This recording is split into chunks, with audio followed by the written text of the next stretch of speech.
The Honourable Member for Mississauga South. Thank you, Mr. Speaker, and I'm splitting my time with the member for Vancouver Centre. Mr. Speaker, I've enjoyed the debate today because it does paint a picture. It paints a picture of a government who is more interested in not governing.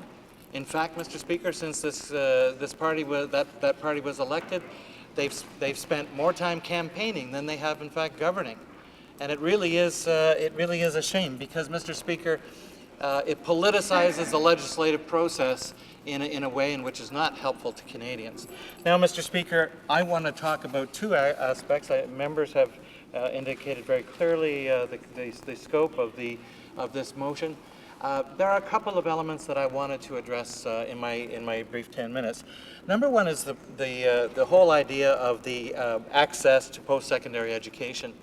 Mr. Speaker, in my work as a member, I have spent a fair bit of time looking at the implications to Canada, to the health of our country, to the knowledge-based economy of an education and what it means in terms of employment levels.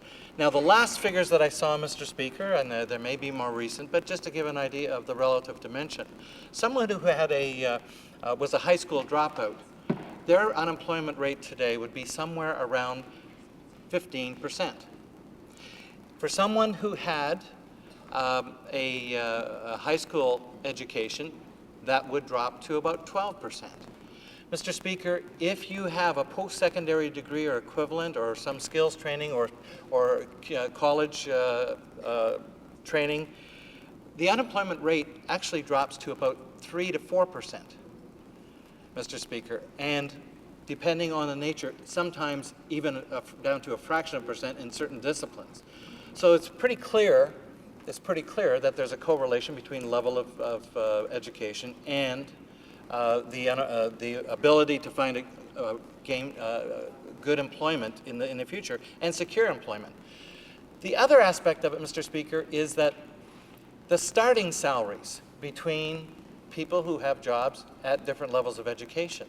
Mr. Speaker, the difference between a high school graduate and a university or college graduate is somewhere in the range of $5,000 to $7,000 difference, and at the starting level, and that, Mr. Speaker, in fact, would grow, Mr. Speaker, over the life of the person's working career. And, Mr. Speaker, the bottom line that I concluded is that people in Canada, our young people in Canada, cannot afford not to go to post-secondary. Now, I was delighted to meet today with representatives of the Canadian Federation of Students, Mr. Speaker, and one of the young people was one of my constituents, and I want to give him recognition. His name is Walid Kogali, and I want to spell it. It's W-A-L-I-E-D. Surname is K-H-O-G-A-L-I. This young man is a leader in the student community at the University of Toronto Mississauga campus. He is tremendously articulate. He has visions for his future, but he is working here on Parliament Hill along with many other students. We're talking to members of Parliament, talking to them about the access to post-secondary and some of the ways in which we can do this.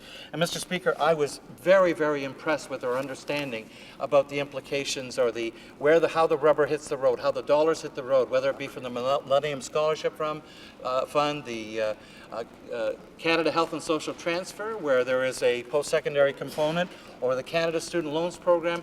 They have ideas, Mr. Speaker.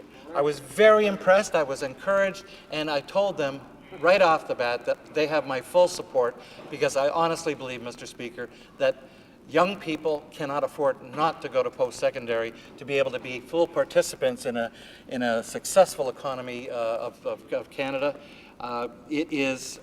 We need them.